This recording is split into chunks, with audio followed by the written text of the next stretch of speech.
Okay students, पहा इकडं. Good afternoon all of you. तर सगळ्यात महत्वाचा टॉपिक होता आपला, तो आहे तो चेंज द व्हॉइस आहे. आणि चेंज द व्हॉइस मध्ये तुम्ही पाहिलं असेल, आतापर्यंत आपण भरपूर प्रकारचे ग्रामरचे वाक्य पाहिले. आणि चेंज द व्हॉइसचा भाग हा तुम्हाला पहिल्यापासून माहित आहे. You have been very much appointed with change the voice since your standard 8 or standard 10. तुमचा 8वी 10वी पासून चेंज द व्हॉइसचा संबंध आलेला असतो. आणि परीक्षेमध्ये चेंज द व्हॉइसवर बरेचसे असे एक्झाम्पल आलेले असतात. आता सर्व नियम पाहायचे किंवा सर्व बेसिक बघायचं म्हणलं तर आपला बराच वेळ जाईल. तरीही मी तुम्हाला थोडक्यात बेसिक सांगतो. तर तुम्हाला बेसिक सांगण्यासाठी मी इथे हे असं टॉपिक लिहिलेलं बघा, English grammar change the voice म्हणजे प्रयोग बदला. ऍक्टिव्ह व्हॉइस असेल त्याचं स्ट्रक्चर काय असतं ऍक्टिव्ह व्हॉइसचं, S plus V plus O म्हणजे कर्ता, क्रियापद आणि कर्म. आणि जर पॅसिव्ह व्हॉइस असेल तर त्याचं सूत्र असतं O plus to be व्ही3 bye आणि एस टू. म्हणजे ऍक्टिव्ह व्हॉइस असेल तर पहिल्यांदा कर्ता लिहायचा, क्रियापद लिहायचं, परत कर्म लिहायचं. पॅसिव्ह व्हॉइस असेल तर पहिल्यांदा कर्म लिहायचं, त्यानंतर टू बी रूप लिहायचं. समजा वर्तमान काळ असेल तर एम इज आर लिहा, भूतकाळ असेल तर वॉज वेअर लिहा, नंतर क्रियापदाचं तिसरं रूप लिहा. समजा गिव्ह असेल तर गिव्ह गिव्ह गिव्हन, राईट असेल राईट रोट रिटर्न, प्ले असेल प्ले प्लेड प्लेड. नंतर बाय लिहा, कर्त्याची द्वितीय लिहा. आता कर्त्याच्या द्वितीय म्हणजे काय करायचं, सर्वनामाची द्वितीय करतो आपण. आयची मी करतो, वीची अस, यूची यू, हिची हिम, शीची हर, इटची इट आणि डेची देम. आणि समजा गणपत असेल तर गणपतचं गणपतच ठेवा, त्यात काय बदल करत नाही. For example Ram it's a mango. आता या वाक्यामध्ये बघा, राम हा सब्जेक्ट आहे, कर्ता आहे, इट्स हे क्रियापद आहे, वर्ब आहे, आणि अ मँगो ऑब्जेक्ट आहे किंवा कर्म आहे. प्रथम आपण काय केलं, ऑब्जेक्ट करताना पॅसिव्ह करताना अगोदर अ मँगो घेतलं. आता इट्स हा साधा वर्तमान काळ आहे, मग साधा वर्तमान काळ असल्यामुळे टीव्ही स्वरूप आपण काय घ्यायचं आहे, इज घ्यायचा आहे, एम इज आर पाके. नंतर क्रियापदाचं स्वरूप करा इटचं इटन बाय राम.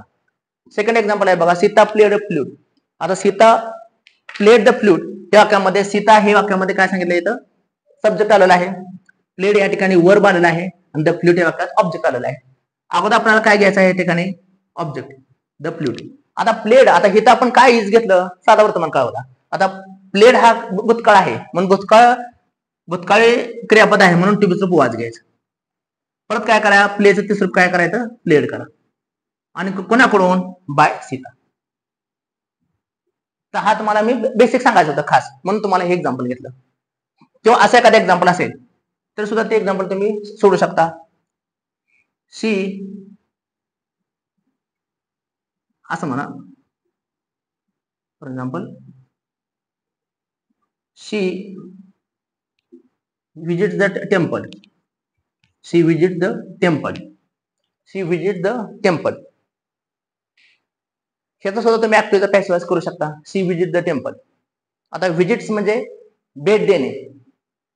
मग या ठिकाणी पहा, शी वाक्यातला कर्ता आहे, सब्जेक्ट आहे, विजिट्स हे वर्ब आहे, आणि द टेम्पल वाक्यामध्ये ऑब्जेक्ट आहे किंवा कर्म आहे.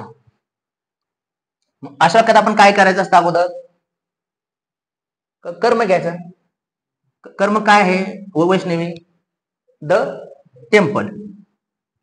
आता काळ कोणता आहे, विजिट्स म्हणजे साधा वर्तमान काळ. मग साधा वर्तमान काळ टू बी स्वरूप काय असतं, इज, द टेम्पल इज. परत काय करा, विजिटचं तिसरं रूप काय करा, ही विजिटेड. कोणाकडून, बाय, शीची द्वितीय हर करा. म्हणजे सर्वनामाच्या पण द्वितीय करत असतो. मला वाटतं मी पाठीमागच्या व्हिडिओमध्ये हे सगळं बेसिक मी सांगितलेलं आहे, सर्वनामाची द्वितीय कशी करायची, टू बी स्वरूप कसे वापरायचे वगैरे वगैरे. तरीही मी तुम्हाला एक्झाम्पल म्हणून मी हा भाग सांगितला. आता तुमच्या परीक्षेमध्ये, स्पर्धा परीक्षेला येणारे जे काही एक्झाम्पल असतात ते आपण या ठिकाणी पाहूया. हे तुम्हाला कळण्यासाठी बेसिक म्हणून मी थोडीशी सोपी एक्झाम्पल घेतलीत. आता परीक्षेच्या दृष्टिकोनातून काय एक्झाम्पल असतात किंवा तुमच्या परीक्षेसाठी काय एक्झाम्पल तुम्हाला गरजेचं आहे, तर ते आपण या ठिकाणी पाहूया. आता कधी कधी काय होत असतं की एक्झाम्पल खूप सोपं असतं, पण बऱ्याच वेळा ते आपल्या लक्षात येत नाही, आणि त्यामुळे आपल्याला असं वाटतं की ते एक्झाम्पल दिलेलं अवघड आहे की काय असं वाटतं. पण तसे काही एक्झाम्पल अवघड असत नाहीत, फक्त आपल्याला त्याप्रमाणे विचार करावा लागत असतो. तरी तुम्हाला मी अजून एकदा पहिले एक्झाम्पल मी तुम्हाला समजून सांगतो, बाकीचे एक्झाम्पल तुम्ही पहा, प्रयत्न करा. आता एक असं एक एक्झाम्पल आहे बा, परीक्षेमध्ये आलेलं आहे बा, the forest department captured the leopard. Forest department captured the leopard. एका परीक्षेमध्ये येऊन गेलेलं एक्झाम्पल आहे. द फॉरेस्ट डिपार्टमेंट म्हणजे वन विभागाने काय केलं, बिबट्याला पकडलं. असं एक्झाम्पल आहे. वन विभागाने बिबट्याला पकडलं. The forest department captured the leopard. तर लेपर्ड ह्या शब्दाचा अर्थ आहे बिबट्या. आता पहिल्यांदा काय करायचं, वाक्य आपल्याला पाहून घ्यायचं. आता आपल्याला ओळखता आलं पाहिजे वाक्याला करता कोण आहे. पहा, सब्जेक्ट कोण आहे, द फॉरेस्ट डिपार्टमेंट हे वाक्यामध्ये सब्जेक्ट आहे. कॅप्चर्ड म्हणजे पकडले, हे काय वाक्यामधले आहे, वर्ब आहे. आणि द लेपर्ड या वाक्यात ऑब्जेक्ट आले, कर्म आलेलं आहे. आता प्रथम आपल्याला काय करावं लागेल, अगोदर लेपर्ड घ्यावं लागेल, द लेपर्ड. आता काळ कोणता आहे बघा. आता काळाप्रमाणे टू बी रूप घ्यायचं. आता कॅप्चर्ड कुठला काळ आहे, भूतकाळ आहे. आणि मग भूतकाळ टू बी रूप काय असतात, वॉज किंवा वेअर. आता वॉज वेअर पाहिजे इथं काय घ्यायचं, लेपर्ड हा एकटा आहे. इथं जर लेपर्ड्स असतं तर मग वेअर घेतलं असतं, पण लेपर्ड एकटाच आहे म्हणून इथं वॉज घेतलं. The leopard was. कॅप्चर्ड रूप काय करणार तुम्ही इथं, कॅप्चर्ड कोणाकडून, बाय द फॉरेस्ट डिपार्टमेंट.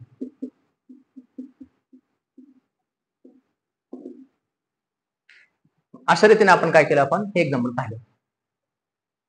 त्यानंतर दुसरं एक्झाम्पल तुम्ही सोडू शकता. अशा प्रकारचे example, for example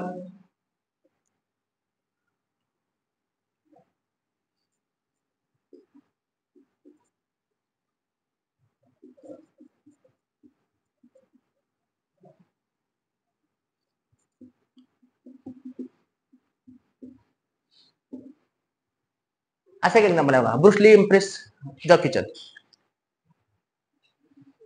You know that both these are the martial artists.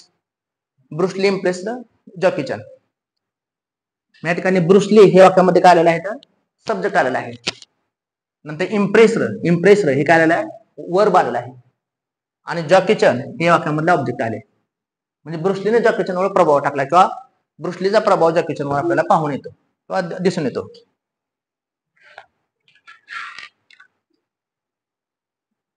कारण ब्रुसलीच्या 2 फिल्म मध्ये जॅकी चॅनने काम केलेलं आहे, फिस्ट ऑफ फ्युरी आणि द एंटर द ड्रॅगन. आता ब्रुस ली इम्प्रेस जॅकी चॅन एकदम सोपं एक्झाम्पल आहे, तुमच्या समोर आहे. अगोदर काय घेणार आपण इथं, ऑब्जेक्ट वाक्यातलं काय आहे, जॅकी चॅन आहे, जॅकी चॅन. आता काळ कोणता आहे बघा, इम्प्रेस भूतकाळ आहे म्हणून, आणि जॅकी चॅन हा सिंगल पर्सन आहे म्हणून काय लिहिणार तुम्ही, वॉज. इम्प्रेस कोणाकडून, बाय ब्रुस ली. बघा तुमच्या लक्षात येते का बघा. म्हणजे आता काय होतं बघा, कधी कधी आपल्याला ऍक्टिव्ह आणि पॅसिव्ह वॉइस मधला फरक कळायला लागतो. जसं आय कॉल्ड, मी बोलवलं, आणि आय वॉज कॉल्ड, मला बोलवण्यात आलं. किंवा शी टोल्ड, तिने सांगितलं, आणि शी वॉज टोल्ड, तिला सांगण्यात आलं. म्हणजे आपण ऍक्टिव्ह वॉइसचा वापर करताना जो करत असतो तो येतो, आणि पॅसिव्ह वॉइस मध्ये कोणावर क्रिया होते. आता हे वाक्य जर तुम्हाला असं आलं असतं तर काय वाक्य आहे ते पॅसिव्ह वॉइस मध्ये आहे. Jackie Chan was impressed by Bruce Lee, मग Bruce Lee impressed Jackie Chan. आता तुम्ही तिसरं एक्झाम्पल तुम्ही सोडू शकताय बा. अत्यंत सोपं एक्झाम्पल आहे बा. For example, Archie drives a bullet.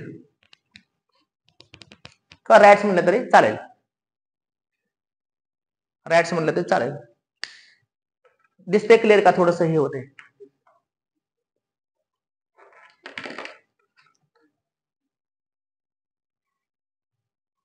ठीक आहे, मग आपण हे करूया, थोडस पॉज करूया का, पॉजचं बटन पलीकडे आहे पहा.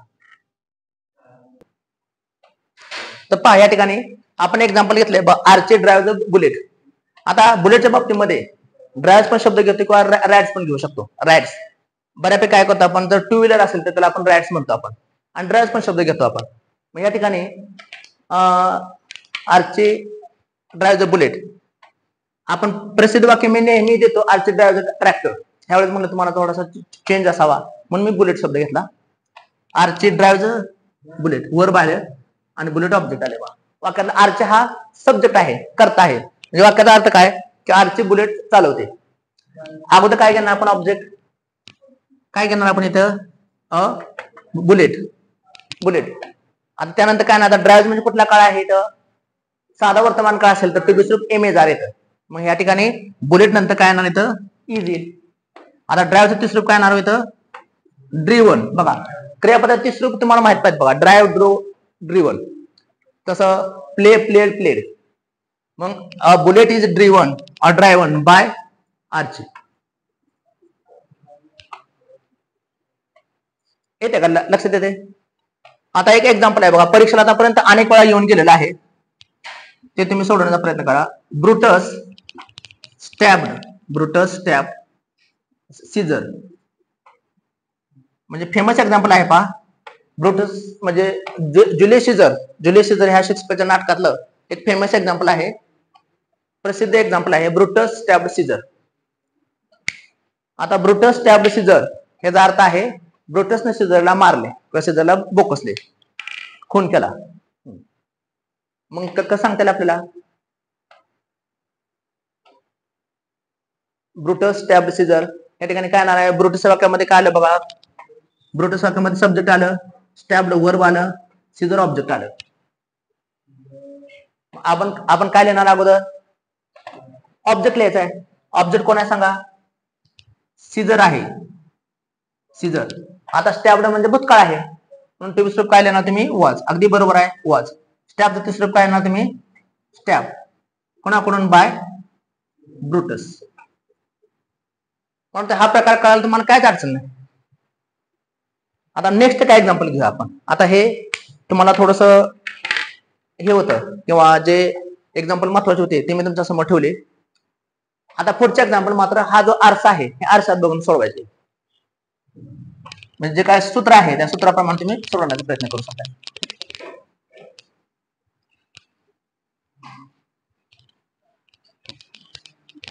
आता एखादं एक्झाम्पल जरा थोडस मोठं असेल किंवा थोडस एक्झाम्पल मध्ये थोडस जास्त असेल वाक्य एखादं मोठं असेल तरी ते तुम्ही सोडू शकता. पहा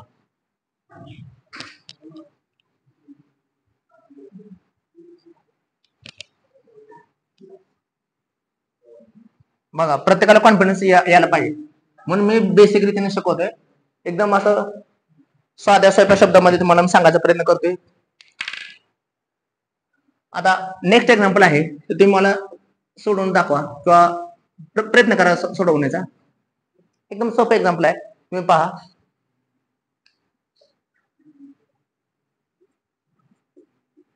for example Shakespeare wrote Hamlet. Shakespeare wrote Hamlet. उत्तर सांगायचा प्रयत्न करा तुम्ही.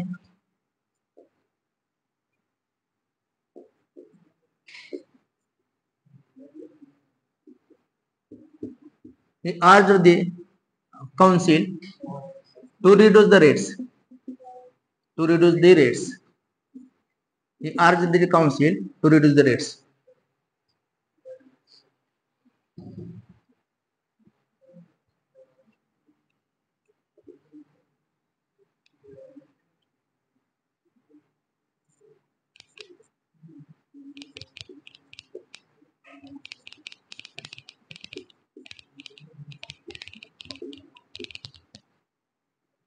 She met him in the hotel.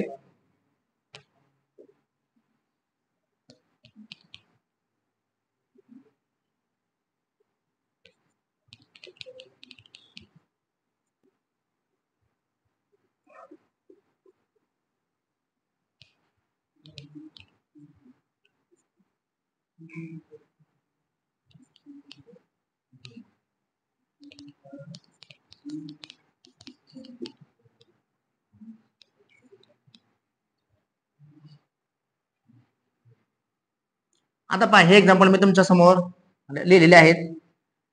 तुम्ही सोडवण्याचा प्रयत्न करा. तसा प्रकार काय एवढा अवघड नाही, फक्त तुम्ही लक्ष दिलं तर हे एक्झाम्पल तुम्ही सोडवू शकता. पहा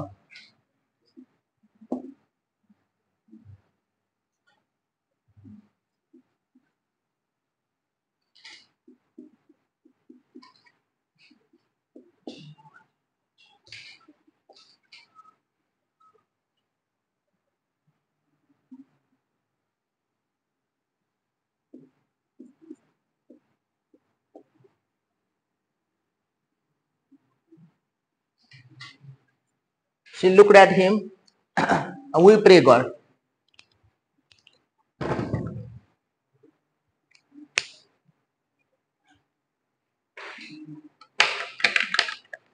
बघा काय काय विद्यार्थी पटकन मला उत्तर दे सांगतात बघा. काय विद्यार्थी खूप चुणचुणीत आहेत, काय विद्यार्थी मात्र थोडस अभ्यासाच्या बाबतीमध्ये जरा थोडस हे करत आहेत. या ठिकाणी शेक्सपियर रोट हॅमलेट असं लिहिलेलं आहे. शेक्सपियरने हॅमलेट लिहिलं. ही आर्जड म्हणजे प्रवृत्त करणे. त्याने काय केलं, he urged the council to reduce the rates. या ठिकाणी हे मला एक्झाम्पल सोडून दाखवतंय बघ. कोण सोडून दाखवतंय का? शेखरच्या शेजारचा चुनचुनी विद्यार्थी बघूया, कोण सोडून दाखवतंय बघूया. बघा हे तर कोण सांगू शकते बघा. गणेश कसं येईल बघा. शेक्सपियर रोट हॅमलेट. या ठिकाणी शेक्सपियर हा वाक्यामध्ये काय आला, सब्जेक्ट आला. रोट या ठिकाणी काय आले, वर्ब आले, आणि हॅमलेट ऑब्जेक्ट आले. अगोदर आपल्याला काय लिहायचं आहे, ऑब्जेक्ट. अगदी बरोबर आहे, हॅमलेट अगदी बरोबर. आता रोट हा भूतकाळ असल्यामुळं वॉज लिहावं लागेल. हॅमलेट वॉज रिटन कोणाकडून, तर बाय शेक्सपियर.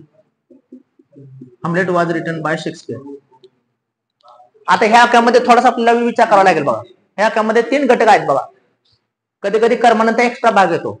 जर वाक्यामध्ये ऍडव्हर्बियलचा पार्ट आला असेल, ऍडव्हर्बियल, तर एक्स्ट्रा पार्ट झाला. आता बघा या ठिकाणी ही सब्जेक्ट आहे, अर्ज्ड वर्ब आहे, द काउन्सिल ऑब्जेक्ट आहे, and to reduce the rates हा एक्स्ट्रा पार्ट आलेला आहे ऍडव्हर्बियलचा. तो शेवटी लिहिला तरी चालतो. बाय नंतर लिहा किंवा कर्त्यानंतर लिहिला तरी चालू शकतो. ह्यातलं कर्म काय बघा. आता हे वाक्य परीक्षेला आलेलं आहे एकदा. ह्याची सुरुवात आपण असे कधी करायचं बघा, टू रिड्यूस असं नाही करायचे, हे नाही करायचे, कारण ऑब्जेक्ट वाक्यात हे. कारण पॅसिव्हचा अर्थ कर्मणी प्रयोग, कर्माप्रमाणे आपण सुरुवात करतो म्हणून त्याला कर्मणी प्रयोग म्हणतात. मग कसे सांगा.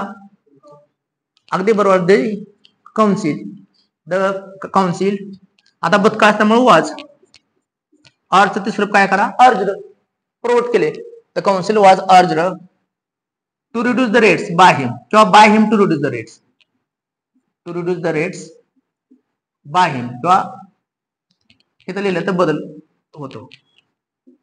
म्हणजे दोन्ही पद्धतीने करू शकतो आपण. The council was urged by him to reduce the rates, or the council was urged to reduce the rates by him. She met him in the hotel.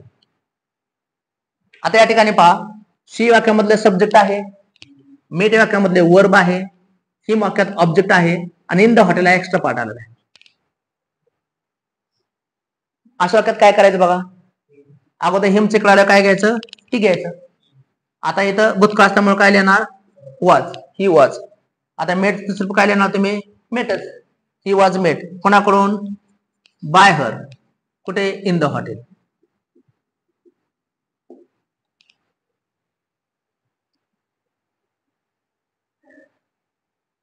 आणि एका पुस्तकामध्ये एक्झाम्पल आहे, the police beat Bhaurao Patil very severely. म्हणजे भाऊराव पाटलांना पोलिसांनी भरपूर मारहाण करण्यात आली, किंवा पोलिसांनी भाऊराव पाटलांना मारहाण करण्यात आली. आता द पोलीस वाक्यात सब्जेक्ट आहे, बीट या ठिकाणी वर्ब आहे, भाऊराव पाटील ऑब्जेक्ट आहे, व्हेरी सिव्हिअरली हा एक्स्ट्रा पार्ट आला, ऍडव्हर्बियल आहे. आता आपल्याला अगोदर कळायला पाहिजे ऑब्जेक्ट कोण आहे. वाक्यातला ऑब्जेक्ट काय आहे, अगदी बरोबर आहे, तर भाऊराव पाटील. भाऊराव पाटील वाक्यातला ऑब्जेक्ट आहे, भाऊराव पाटील. आता बीट हा काळ भूतकाळ आहे. जर इथे येस प्रत्यय लागला तर साधा वर्तमान काळ असता, पण पोलीस प्लुरल असल्यामुळे येस प्रत्यय लागणार नाही. पण आता हे वाक्य आपल्याला माहिती आहे की हिस्ट्री मधले वाक्य आहे, भूतकाळ आहे, म्हणून भाऊराव पाटील वॉज. आता बीटचं मात्र तिसरं कार्यात असतो, बिटन होतं. Beaten, beat beat beaten. Bhaurao Patil was beaten कोणाकडून, by the police very severely, किंवा very severely by the police, दोन्ही चालू शकतात. Very severely, very severely by the police, किंवा by the police very severely. Pause करा, pause. By the police very severely. Yes. आता या ठिकाणी पहा, हे कळते का तुम्हाला, Bhaurao Patil was beaten by the police very severely, त्याचा वाक्याचा अर्थ कळला. आता हे कोण सोडून दाखवते, शी लुक्ड ॲट हिम. यामध्ये काय आहे बघा, सब्जेक्ट कुठला पार्ट आहे बघा या ठिकाणी, शी सब्जेक्ट आहे, लुक ॲटचा अर्थ पाहणे, लुक ॲट वर्ब आहे, हिम ऑब्जेक्ट आहे. मग अशा वेळेस काय करतो आपण, हिमच्याकडे येताना ही होतं. मग काय येणार आहे, आपण या ठिकाणी ही लिहिणार, भूतकाळ असल्यामुळे काय लिहिणार वॉज, लुक तिसरं रूप येणार लुक्ड ऍट, कोणाकडून by her, he was looked at by. आणि पॅसिव्ह करताना आपल्याला असा थोडा बदल करावा लागतो. वी प्रे गॉड, साधं वर्तमान काळातलं वाक्य आहे वी प्रे गॉड. कसं करणार तुम्ही, वी प्रे गॉड, वी वाक्यात सब्जेक्ट आहे, प्रे वर्ब आहे, गॉड ऑब्जेक्ट आहे. अगोदर तुम्ही काय लिहिणार गॉड लिहा, गॉड. आता प्रे साधं वर्तमान काळ आहे म्हणून गॉड इज, प्रेचं दुसरं काय लिहिणार प्रेड, बाय वीची द्वितीय नेहमी असल्याचे, जसं आयची मी, वीची अस, यूची यू, हिची हिम, शीची हर, इटची इट आणि देची दे, असा बदल करायचा. आता एक्झाम्पल तुम्हाला करण्यासाठी मुद्दा मी फक्त सिंपल काळामधले एक्झाम्पल घेतले, सिंपल प्रेझेंट किंवा सिंपल पास्ट असेल. आता आपण परफेक्ट टेन्स मधले थोडेसे घेऊया आणि चालू काळातल्या मध्ये प्रोग्रेसिव्ह काळातले कसे वाक्य असतात. शेवटच्या आकडा लक्षात ठेवा की तो चाललाय हा 10वा. 11पासून आपल्याला सुरुवात करायची आहे. त्या ठिकाणी का तुमचं हे वरचं पुस्तक चालेल का, आरसा पुसूया आपण थोडासा. बघा त्या ठिकाणी आपल्याला आता काय टिपिकल एक्झाम्पल असेल, समजा चालू काळ असेल तर काय बदल करायचा ते आपण या ठिकाणी पाहूया. किंवा एखादं वेगळं एक्सेप्शन एक्झाम्पल आलं असेल तर कशा रीतीने बदल करायचा.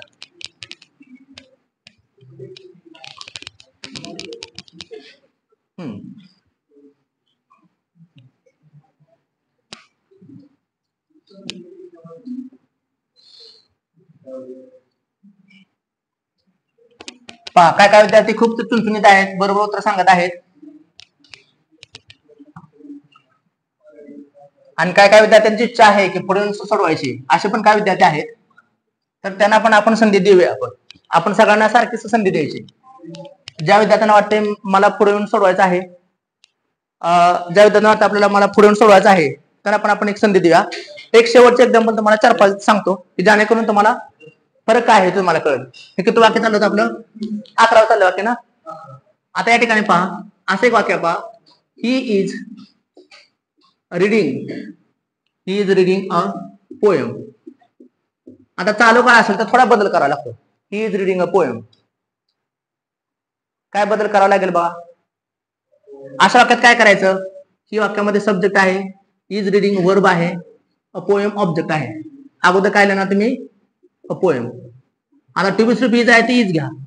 फक्त काय करायचं आयएनजी प्रत्यय असेल तर त्याऐवजी काय लिहायचं बीइंग लिहायचं. A poem is being read दुसरं काय लिहिणार तुम्ही रेड लिहिणार, कुणाकडून बाय हिम, असा बदल होईल. किंवा असं एक्झाम्पल आहे बघा, they had completed the work, they had completed the work. आता हा एक नियम तुम्हाला सांगायचा राहिला. आता तुम्हाला वाक्य सोडवताना मी सांगतो.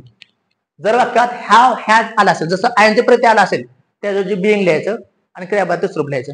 तसं हॅव हॅज हॅड आला असेल तर त्यानंतर बीन लिहायचं. बाकीचं वाक्य हायच ठेवायचं, फक्त बीन हा शब्द ज्यादा लिहायचा. मग कसे सांगा मला. अगोदर तुम्ही काय लिहिणार हो, द वर्क. तुम्हाला कळालं का, हे वाक्यात सब्जेक्ट आलेला आहे, हॅड कम्प्लिटेड वर्ब आहे, द वर्क ऑब्जेक्ट आहे. अगोदर काय घेणार द वर्क. हॅडचं फक्त काय करा तुम्ही, फक्त इथं हॅड बीन करा, हॅड बीन. कम्प्लिटेड तिसरं काय येणार तुम्ही इथं completed, the work had been completed, कोणाकडून बाय देम. पण असा एखादा एक्झाम्पल असेल तर यू कॅन डू इट. एका परीक्षेला आलेलं एक्झाम्पल आहे, यू कॅन डू इट. तुम्ही हे करू शकता, यू कॅन डू इट. कसं येईल बघा.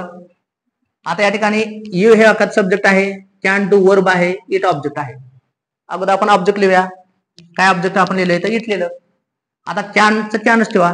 जर मॉडल वर्ब आला असेल म्हणजे can, could, may, might, shall, should, will, would, must, have to, has to, ought to, need to, dare to, use to, तर त्यानंतर फक्त बीचा वापर करायचा, बी नंतर क्रियापद सोपल्या. म्हणजे इट कॅन बी डन असं फक्त बदल करणार, कोणाकडून बाय. कधी कधी परीक्षेमध्ये एक्सेप्शन एक्झाम्पल येतं, तिथे विद्यार्थी आपले थोडेसे कन्फ्युज होत असतात. समजा असं एक्झाम्पल आले बघा, he didn't like maths. He didn't like maths. He didn't like maths. आणि कॉम्पिटेटिव्ह एक्झामला असे एक्झाम्पल येतात. He didn't like maths. सहाय्यकारी क्रियापद डिडंट आलेला आहे, त्याला गणित आवडत नाही. कसं करणार मी सांगा. ही सब्जेक्ट आहे, डिडंट लाईक हे वर्ब आहे, मॅथ्स ऑब्जेक्ट आहे. अगोदर काय करा, आता जरी मॅथमॅटिक्स किंवा मॅथ्स जर शब्द प्लुरल वाटला तर तो सिंगल असतो. Linguistics, mathematics, statistics, physics, news हे शब्द सिंगल येतात. मग मॅथ्स आता डिड आहे, भूतकाळ आहे, म्हणून काय लिहिणार तुम्ही वॉज. डिडंट आहे, एनटी आहे म्हणजे नॉट आहे, मग मॅथ्स वॉज नॉट. परत क्रियापद तिसरं काय करणार तुम्ही लाईकड, कुणाकडून बाय ही. आणि एक शेवटचं एक्झाम्पल घेऊ आपण, एका परीक्षेमध्ये आलेला आहे पहा. He did some loud thinking. Some loud thinking, त्यानं खूप मोठा विचार केला किंवा खूप प्रचंड विचार केला असा अर्थ. He did some loud thinking, त्यानं खूप विचार केला. जसं या वाक्यामध्ये डीड हे सहाय्यकारी क्रियापद आले, तर मेन वर्ब आले did. He did some loud thinking. ही वाक्यामध्ये सब्जेक्ट आहे, डीड वर्ब आलेला आहे, सम लाऊड थिंकिंग ऑब्जेक्ट आले. पहा या ठिकाणी प्रथम आपण काय करूया, या वाक्यातलं काय घेऊया आपण, मुक्ता काय घेऊया आपण, अगोदर ऑब्जेक्ट घेऊया. ऑब्जेक्ट काय आले या ठिकाणी सम लाऊड थिंकिंग. आता डीड म्हणजे काय कुठला आहे, भूतकाळ आहे, म्हणून काय लिहिणार वॉज. आणि हे जर क्रियापद तिसरं काय करणार तुम्ही डन करणार. Some loud thinking was done by him. तर हा सगळा भाग विद्यार्थी मित्रांनो तुम्हाला समजला असेल अशी मला अपेक्षा आहे. आपण या ठिकाणी थांबूया. थँक्यू.